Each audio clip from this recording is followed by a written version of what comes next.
Welcome to the OptiMonk Academy. In this lesson, we are going to have a look at how to install OptiMonk on your website in a few simple steps.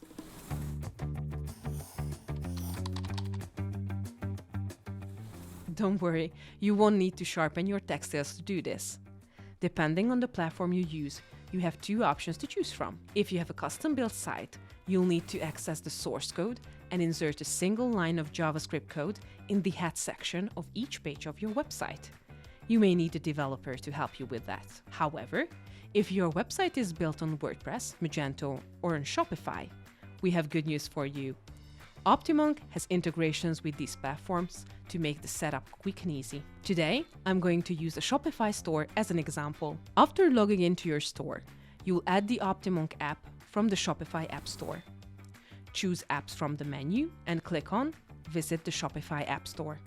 Once you're here, search for OptiMonk.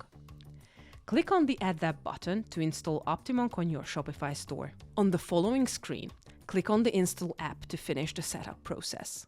Now, the only thing left is to log into your OptiMonk account or create one. And you're done! It was that easy. Your Shopify store is ready to be personalized with beautiful on-site messages.